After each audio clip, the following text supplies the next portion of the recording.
Lumilit po ang ating farmland. Binibili po ng mga malalaking developer at ginagawang commercial at residential land. Ano po ang ginagawa ng DA tungkol dito?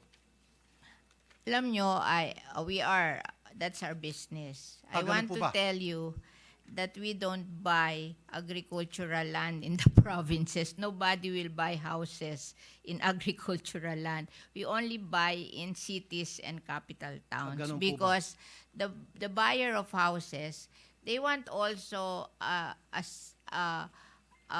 an opportunity that if they're having financial problems, they can resell their houses.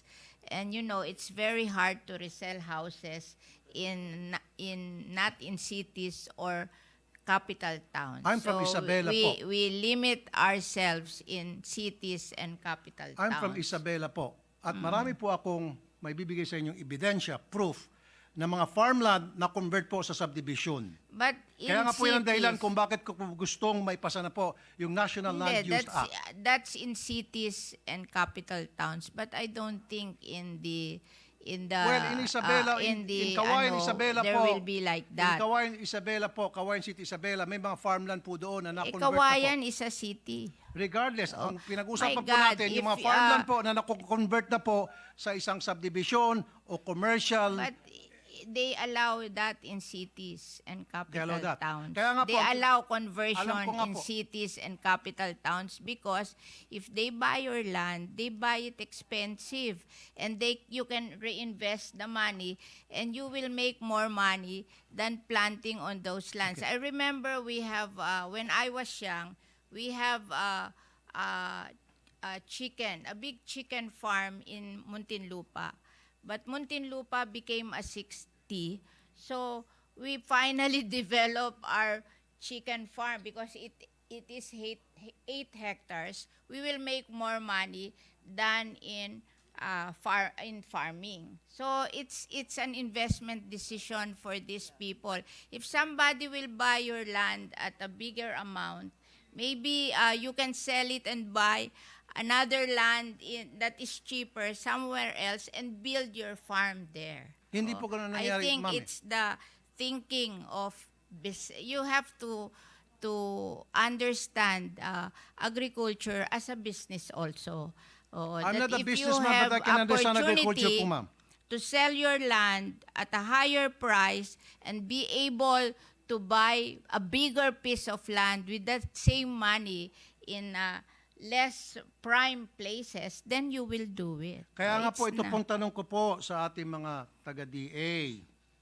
Ano po ang ginagawa nila sa ganitong nangyaring masamang sistema na paliit po ang ating farmland? Sorry po, madam ha. Na Yeah. hindi lang po sa Kawayan, sa Isabela, kundi sa I marami tend pong to mga probinsya disagree with you. na marami na po mga subdivision na nagsilipa na. Where will the people live if you don't build subdivisions? Marami po mga lugar na pwede pong pagtayuan ng subdivision. Huwag lang po i-take over yung mga farms. Kasi nga po, kuminsan yung mga farmers, dahil sila po naghihikaos, they're being taken advantage of. No. Lalo na po meron tinatawag na rice tarification. So mura po yung mga bigas na dumarating dito, they cannot compete. And then papasok po ito mga negosyante at mag-o-offer ng pera para bilhin ng kanilang mga lupain. Of course, walang choice po yung mga farmers kung hindi ibenta na lang kanilang lupa sapagkat meron na po tinatawag na rice tarification. I wrote the rice Kayo tarification po ba yun? law.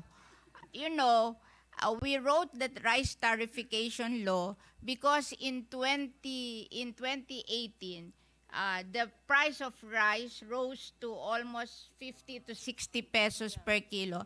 And that is the only time President Duterte became unpopular because rice is a political crop. When nagmamahal ang rice, nagiging unpopular ang president. And the World Bank, we signed that WTO agreement in 1995, and they gave us 25 years to be competitive, but we failed to be competitive after 25 years.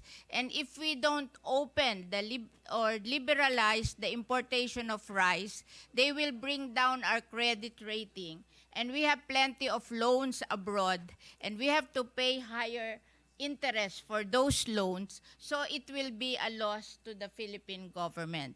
So what I did when they asked me to to write the rice tarification law, I gave all the money from the collection of rice tariff to the small farmers. 10 billion for the Rice Competitiveness Enhancement RCE. Fund, 5 billion for mechanization, 3 billion for seeds, 1 billion for loans, 1 billion for training. And anything above 10 billion that was collected, it was given to the rice farmers owning 2 hectares and below, 5,000 each, 1.6 million farmers. So that is 8 billion. So a total of 18 billion, which is the collection of the rice tarification law na rice tariff. Alam ko po I yan. don't feel any guilt to the small farmers. All the money that came from the rice tarification law were given to the small farmers owning 2 hectares and below. So how do we identify those small farmers? they po have a list. Do you have po a list? They So have paano a po ninyo list. pinipili ng DA? No, they have paano, a list. I know po. Paano po pinipili kung sino po ang maging recipient 2 nitong hectares and pera below. na galing po sa rice tarification? How are they being They have a identified? list of farmers owning 2 hectares and below. So, Oh, meron po magpapalista ka sa kanila. They have RSBSA. Okay. Oo. So I have no guilt to any rice farmers. I'm not All saying- the money that came from the rice tarification I'm not saying po were na kayo po'y given guilty. back to the rice farmers. I wrote that law. I know. Ako po Because yan. I studied the difference between us and the rice farmers of Vietnam. The rice farmers of Vietnam, they produce their palay at 6 pesos per kilo. We in the Philippines, we produce our palay at 12 pesos per kilo. The 6 pesos difference, I look at it. And 350 is labor. That means we're not mechanized. And 250 is the productivity of the seed. So there's something wrong with our seed. So when I wrote that rice competitiveness enhancement fund, I gave 5 billion to mechanization and 3 billion to seed distribution and also to train them to do the same seeds with their own farm. I am teaching them to learn how to do inbred seedlings. Okay.